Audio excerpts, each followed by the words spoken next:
आप दिल्ली को तानाशाही तरीके से लाट साहब के डंडे से चलाना चाहते हो। बिल्कुल गैर संवैधानिक है, बिल्कुल संविधान की हत्या है, ये लोकतंत्र की हत्या है और इस बिल को तुरंत वापस लेना चाहिए ताकि आप अगली बार तुम जीतिए ना भाई, अगली बार तुम जीतिए ना। पहली बार हुआ है मैडम लास्ट में पहली बार हुआ है देश की हिस्ट्री में कि 90% से ज्यादा बहुमत लेके कोई सरकार आई है। आप हार को बर्दाश्त नहीं कर सकते। हारना सीखिए वरना इतनी बड़ी हार आप झेल नहीं पाओगे फ्यूचर में।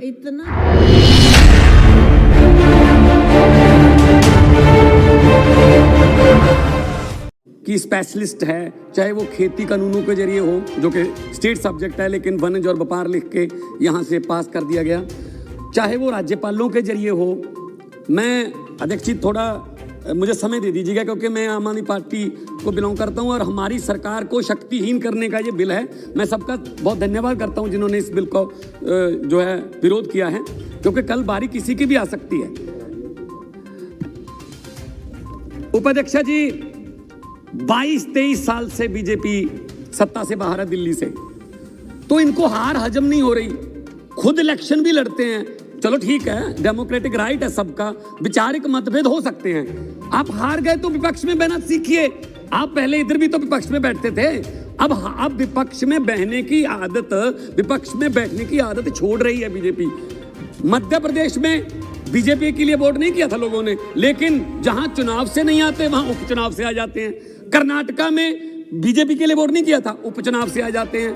तो अभी जब संविधानिक पीठ जो सुप्रीम कोर्ट की उसने फैसला दिया 2018 में कि 3 विषयों को छोड़कर बाकी सब दिल्ली की चुनी हुई सरकार चलाएगी, तो ये लाट साहब का डंडा क्यों लाया जा रहा है यहाँ?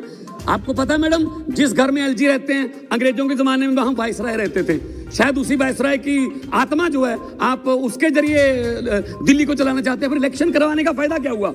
इलेक्शन करवाने का क्या फायदा हुआ मैडम, जब दिल्ली का मुख्यमंत्री कोई फैसला नहीं ले सकता? आप मुझे बता दीजिए।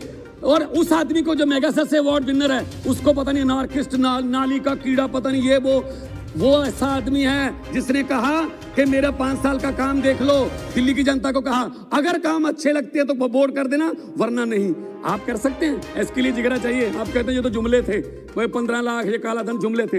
इसलिए मैं ये कहता हूं अपने मैनिफेस्टो में पूर्ण राज्य की बात करते रहे। आडवाणी जी बात करते रहे, वो अलग बात है, उनकी बात के आप हर बात उल्ट चलते हो। शायद आडवाणी जी की याद दुखी हो रहे होंगे कि ये क्या हो रहा है। असल में क्या हुआ, जब दुखी किस बात से, 2-3 बार तो मुख्यमंत्री के घर पे दरोगे भेज के रेड करवा दी। पहले हमसे एंटी करप्शन ब्यूरो छीन ली। अब क्या दिक्कत है भाई, आपको क्यों विपक्ष में बैठने से दिक्कत क्या है? आपकी 8 सीटें हैं, 8 एमएलए हैं, वहां रखें। आपने यहाँ पे बिट्टू जी बैठे हैं, आपने यहाँ पे कांग्रेस को जो एलओपी का दर्जा नहीं दिया, लेकिन हमने जब आपके 3 थे ना उसको भी एलओपी बनाने का दर्जा दिया था कि लोकतंत्र है, भले ही 3 है, हालांकि परसेंटेज के मुताबिक वो बहुत कम थी। तो मैं ये कहना चाहूंगा, जब हमने स्टेडियम नहीं दिए किसानों को, वहां पे आप जेल बनाने के लिए स्टेडियम मांगे थे, तब से हमारे मुख्यमंत्री पर और हमारी सरकार से नाराज चल रहे हैं। जनाब कौन चलाता है सरकार ये तो सबको पता है। तो आप मुझे ये बता दीजिए, मेरे सामने बैठे हैं साक्षी महाराज जी, इनका बयान पिछले कुछ दिन पहले का कि अब देश में चुनाव ही नहीं होने चाहिए। कल यही भी बिल ले आओगे कि देश में चुनाव नहीं होंगे, पुतिन की तरह 2036 तक मोदी रहेगा। हैं ये फेडरल स्ट्रक्चर कह रहे हैं आप किसको? मैडम मीनाक्षी जी, आप कह रहे हैं फेडरल स्ट्रक्चर से अब हमारा देश नहीं चलता, तो कब आप मुझे बता दीजिए तानाशाही से चलेगा क्या? तानाशाही से चलेगा क्या?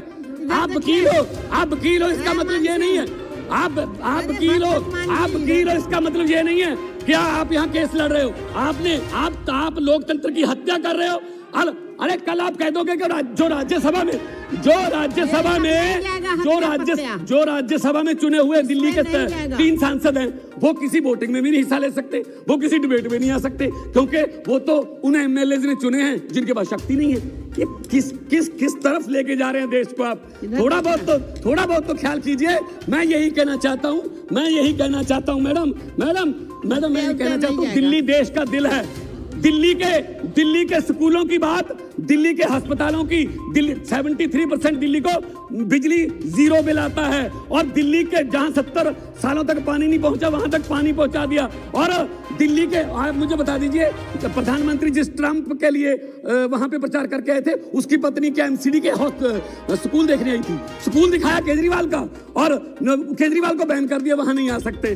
दिल्ली के अस्पतालों में इलाज फ्री है।